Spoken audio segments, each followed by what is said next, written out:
Hey everyone, it's Justin here, Voices for Voices.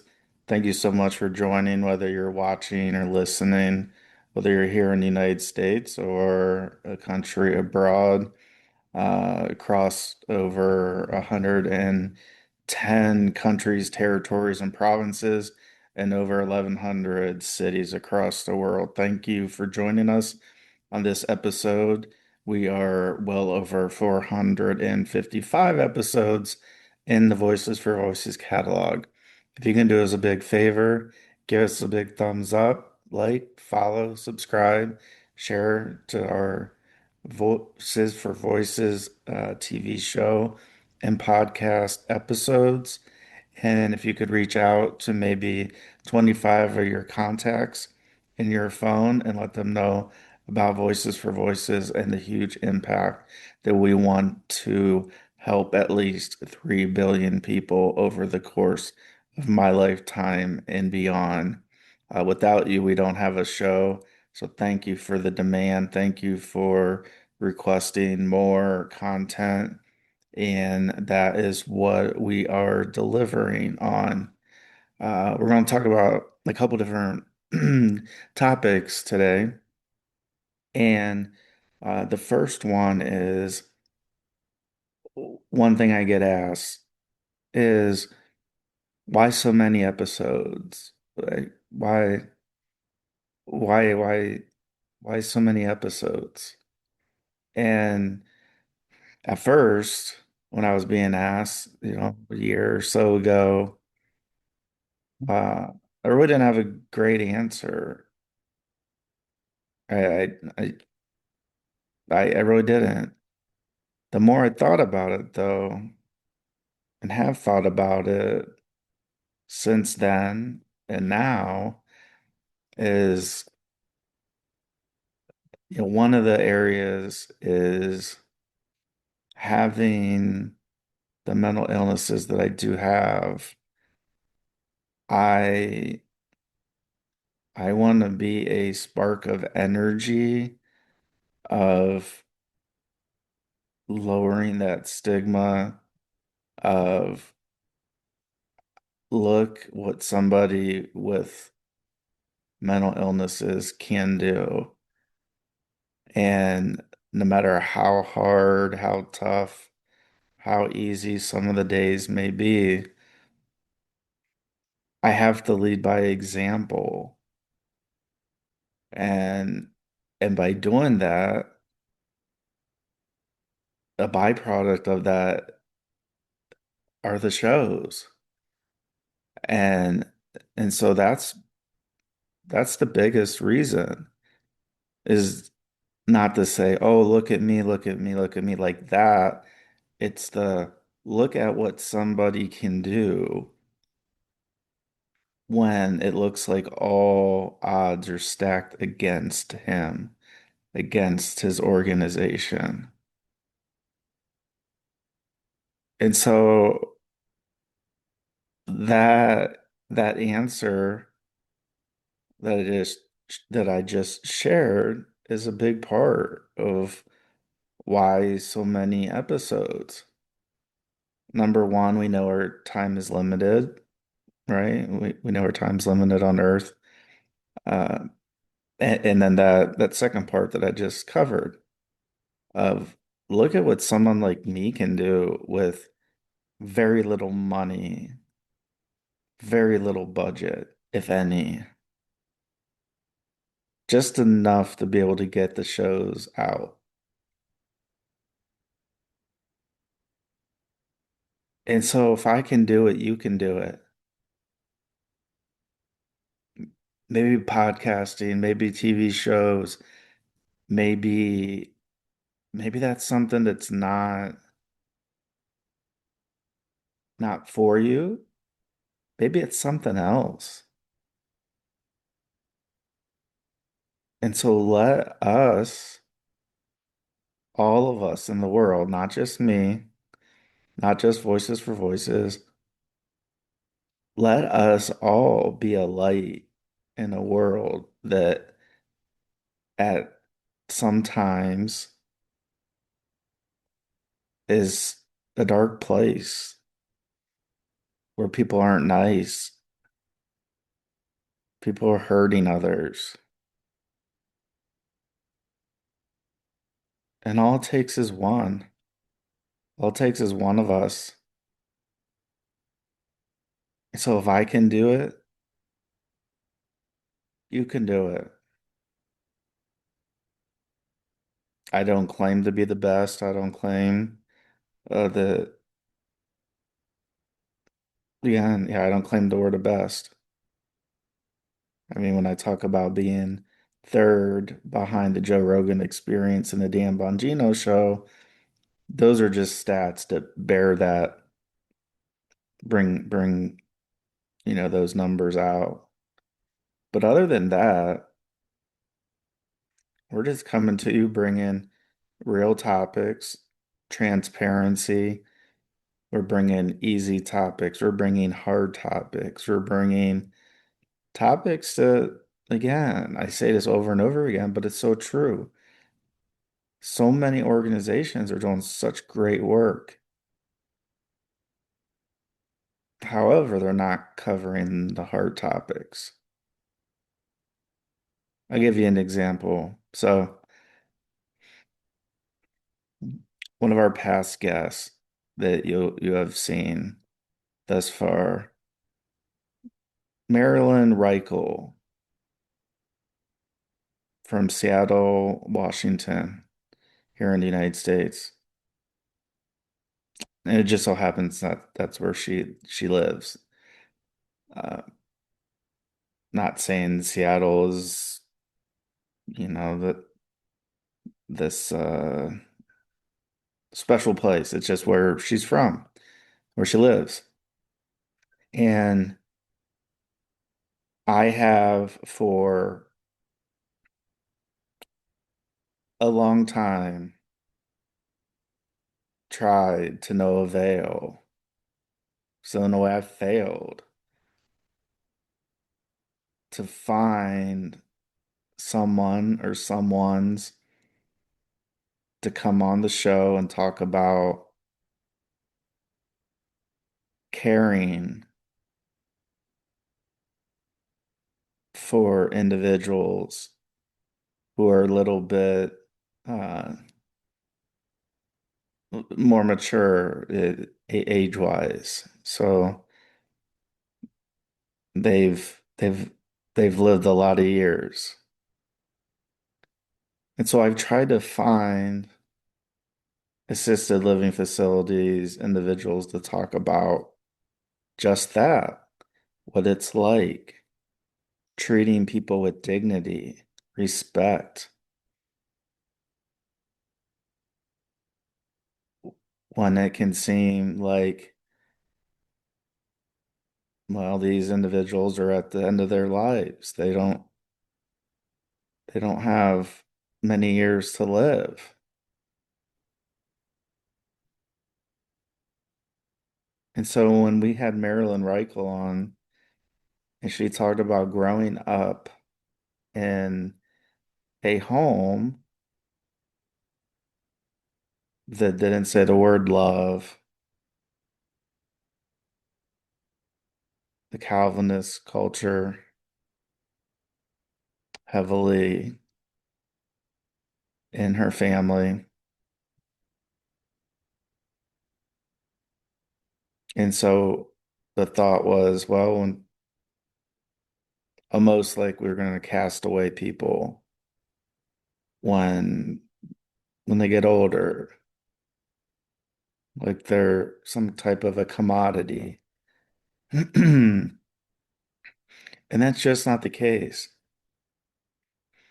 And so you heard and saw in that episode where both of us were talking about experience.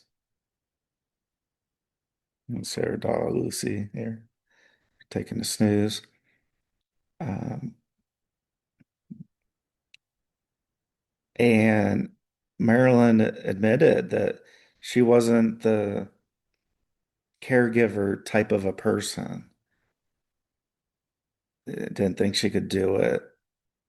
Same thing for me with my dad. And so she talked just through this situation. She talked about doing art with her mom. She talked about giving like shoulder neck massages to people that she wasn't even related to, but she was given dignity and respect to these individuals, especially her mom and her dad, mother and father. And so by the fact that up until now, it's taken over 450 episodes to talk to somebody.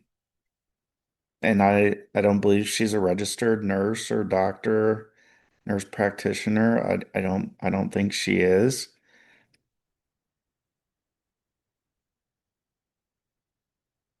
And so she was just doing it as a human, as she says, and said, just being a human, not somebody that, well, they have dementia or Alzheimer's or, they're not gonna, not gonna remember or forgetting.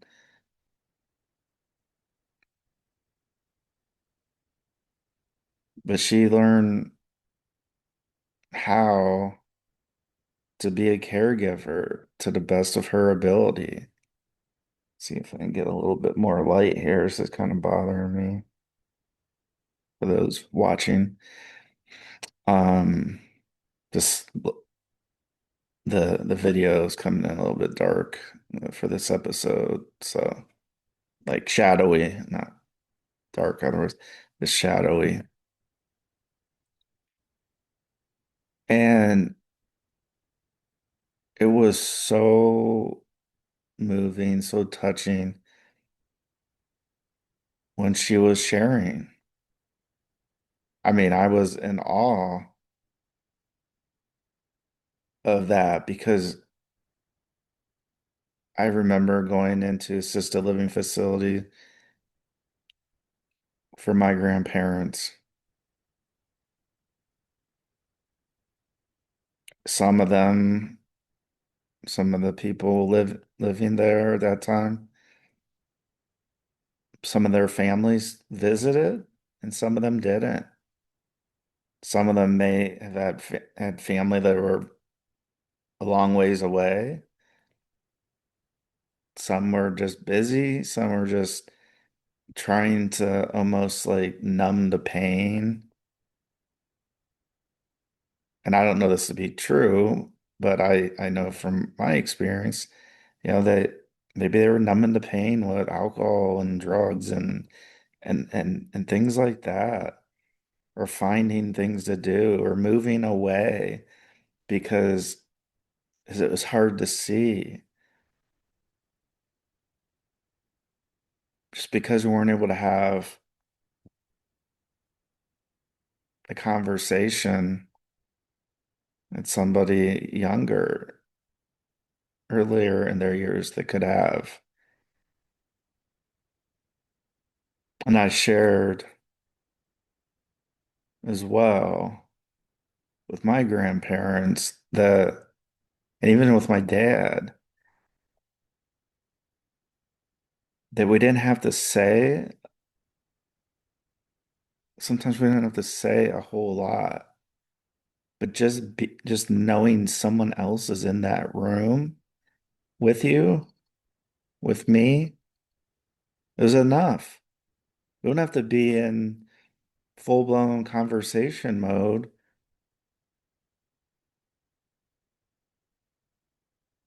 to feel comfort.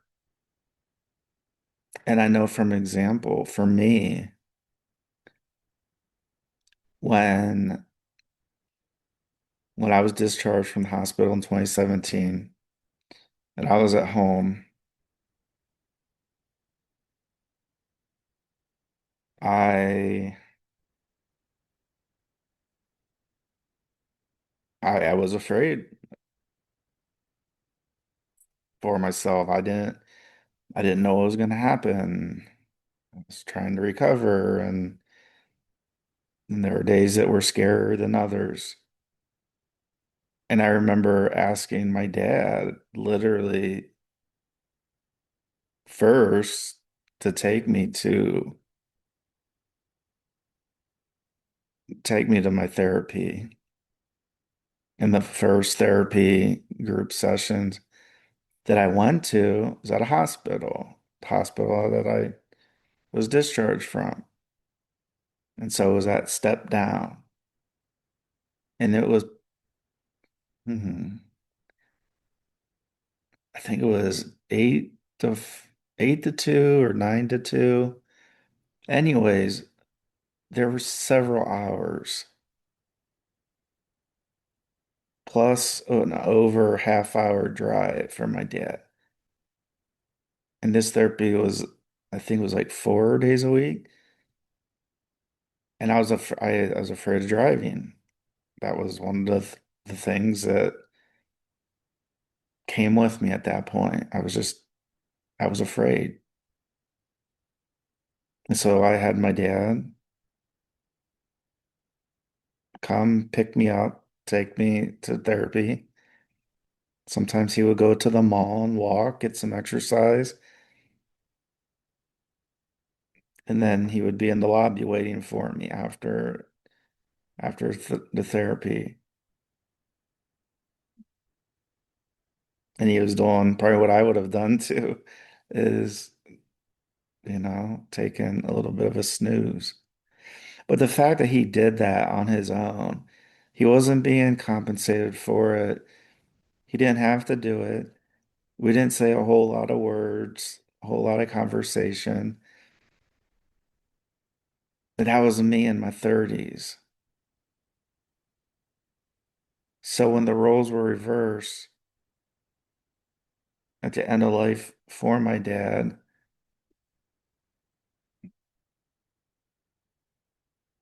a lot of the time was just sitting in the same room together. I didn't know what was going through his mind. I had no clue. I knew he knew the diagnosis,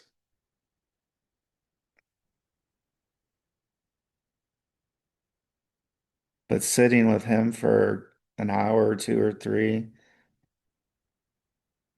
was the least I could do as a human being and as a son. And that example I just shared about that therapy right out once I was discharged from the hospital, that was just one instance of the time that my dad did something like that. Like I remember,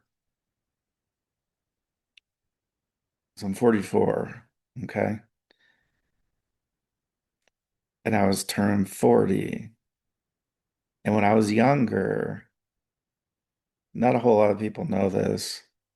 I have shared it on at least one show. But when I was younger, in my teens, I didn't foresee myself becoming 40 years old. Like for some reason, I didn't want to grow old, have gray hair, just, those types of things were going through my head at such an early age. And and so it got very real when I got out of the hospital. And as I was getting closer to my birthday, I had no plans to do anything negatively to my body. Uh, nothing like that. But I was just still just like still afraid because years ago that was the thought that went through my mind. And so with, kind of starting from the ground up in 2017,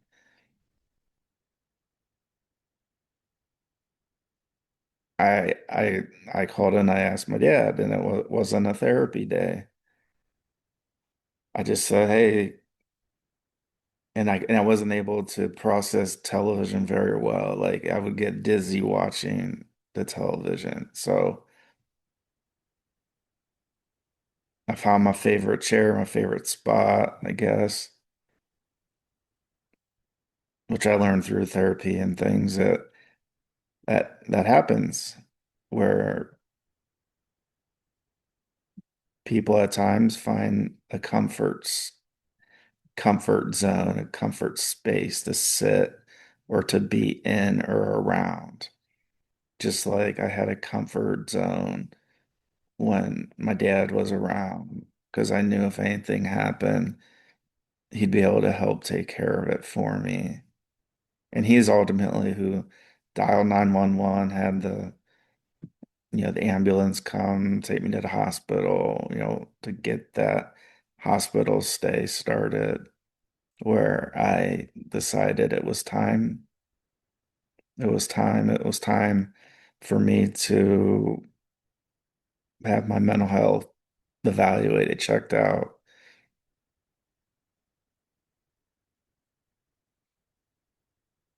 And so I asked my dad if he would come up. I didn't say I had negative thought. I just said on my actual birthday, it was a weekday. I said, "Hey, can you just come and just sit with me?" That's what I said. And he did. He drove all the way up. He just sat there. TV was, like I said, barely on because I was getting dizzy watching.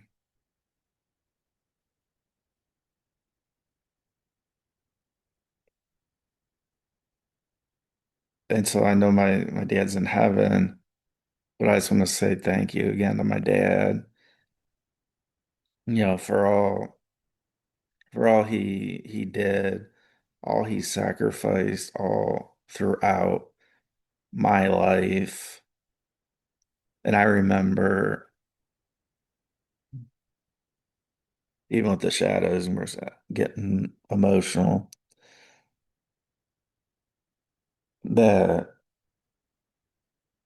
right, sometimes we don't say, as a conversation with Marilyn in a previous episode, when she was talking about, we are talking about like saying, how we love our, family, our parents, and that. And throughout my life, I didn't really say I love you a lot to my parents. I don't know why. I think I thought I was just too, not even too cool, just like, well, they're always going to be there, and I don't need to, even though they would say. And so towards the end of my dad's life here on Earth,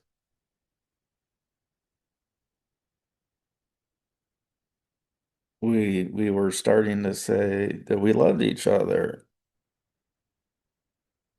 because one of my biggest regrets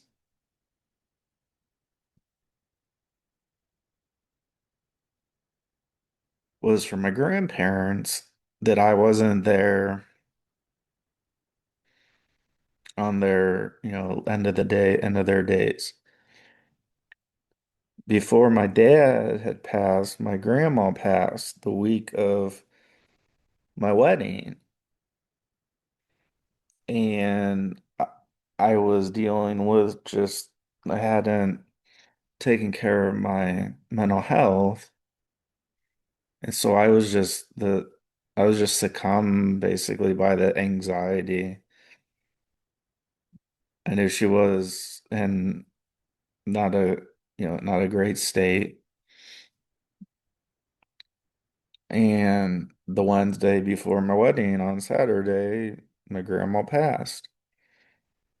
And because my anxiety was so much for the wedding and that I had just things build up for years and years and years, I I didn't know if I'd be able to handle it. And so I didn't go to that facility. And that was a regret. And then my other grandma and grandpa was a little bit younger. And I really never had a chance, in my opinion, to say that I love them, like to them, not just to my parents and say, tell grandma I love her and tell grandpa or and I I regret all that. So the one thing that of many things,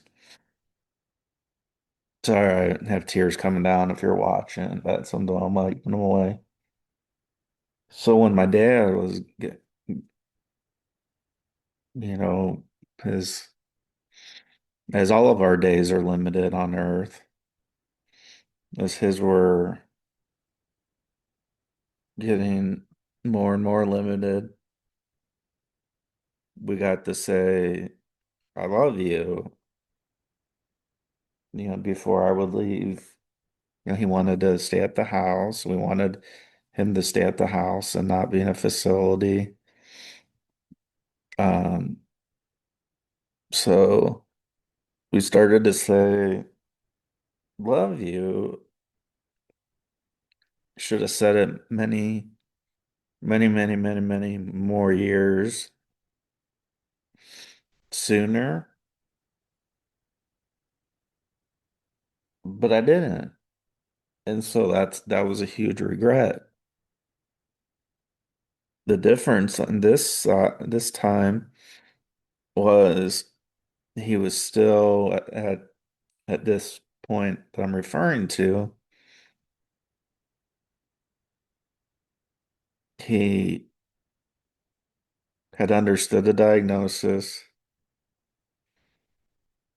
And so we may have sat for an hour or two. And I remember my dad said, you know, saying to me, that we didn't have to talk a whole lot. That just being in the same room and just sitting there, like I just mentioned earlier, that that was just kind of what we did. Like I was telling Marilyn on our previous episode and telling others at public events and such that we could watch a ball game for 2, 3 hours and we may only say five, six, seven, 8 words the whole the whole time. And most of the words were at the game, saying something to the players like, come on, like why couldn't you make that catch or why couldn't you hit the ball or whatever that may be.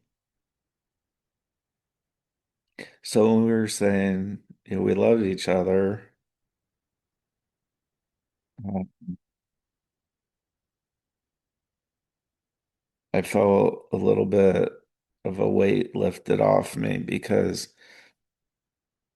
I at least got to tell him once. I got to tell him more than once, but I was able to tell him at least one time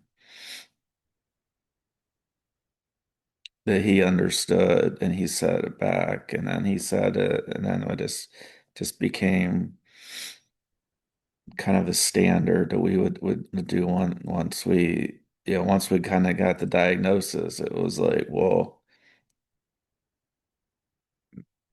tomorrow could be the day, today could be the day that God takes him. And so we decided. And the one thing that I thought, in addition to the I love you, is so I would say I love you. He would say, I love you, Justin. Man, it's difficult. He would say, I love you. And then he would say, ever since the beginning, I've loved you ever since the beginning.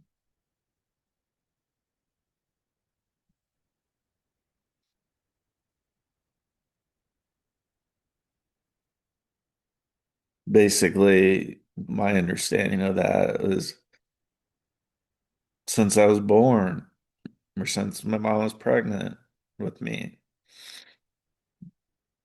When he said, I love you, and I loved you from the beginning. And he said it over and over again, and it never got old. Never.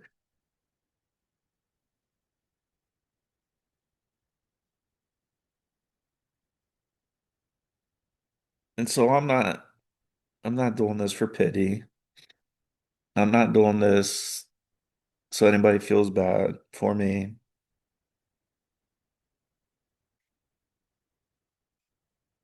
But that's part of the drive I have with Voices for Voices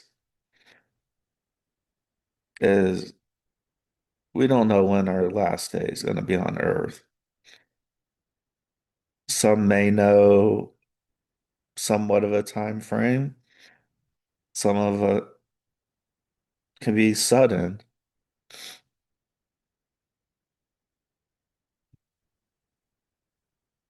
And so to go through what I went through to hear Marilyn, that's why that conversation with her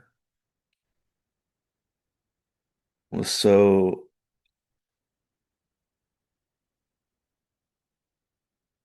it was just so refreshing to hear.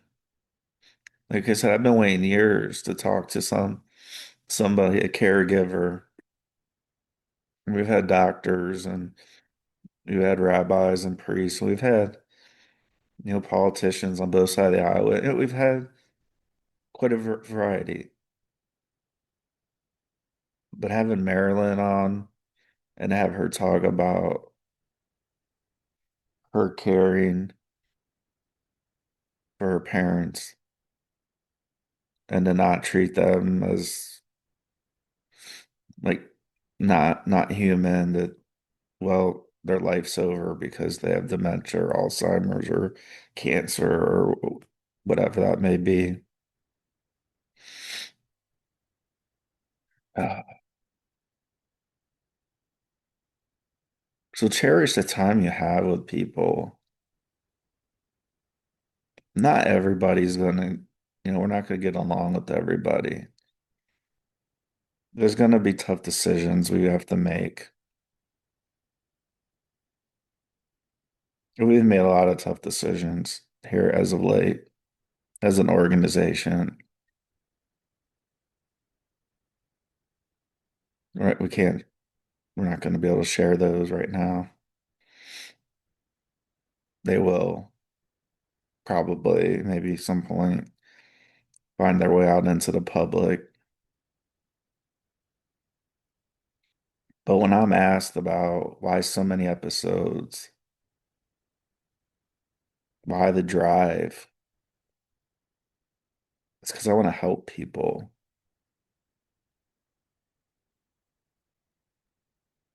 no matter what situation they're in. Everything could be going great, and that's awesome.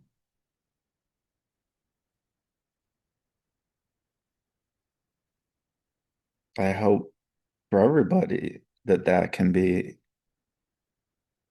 possible. But I just want to be a light for everyone that comes in contact with Voices for Voices and our Voices for Voices TV show and podcast, and with me, Justin Allen Hayes.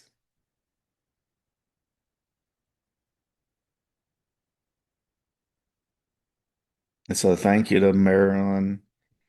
Thank you to all of our guests we've had on thus far, our solo episodes. Just thank you for being a part of the Voices for Voices movement of helping people having, that mental health, that trauma recovery, that just helping spirit as part of ourselves. Just thank you for tuning in. Thank you for giving us thumbs up, liking, follow, subscribing, sharing, reaching out to 25 contacts in your phone, 50, 100, your social media, following our Voices for Voices social media, following our profiles. It's for everybody. So thank you for joining us on this episode. Again, we have over 450 episodes in our catalog. And thank you for making Voices for Voices what it is, what it has been, and what it will be in the future. Let's celebrate the voices of all of us, and let's be a voice for not only ourselves, but those maybe at the end of life that aren't able to be voices for themselves, that we can still treat them no matter what stage of life they're in, treat them with dignity, whether they're a newborn or whether their days are numbered. All of our days are numbered. Only God knows that. But from a human perspective, just treat people with the dignity and love and support that we want to be treated with when it comes our turn, because we're not going to get out of this alive, unfortunately. And so we're sending a lot of love and support to you, whether you're a believer or not. We're sending good vibes your way. So we'll see you on the next episode of the Voices for Voices TV show and podcast. I've been your host, Justin Allen Hayes, and we're signing off on this episode. Bye bye for now.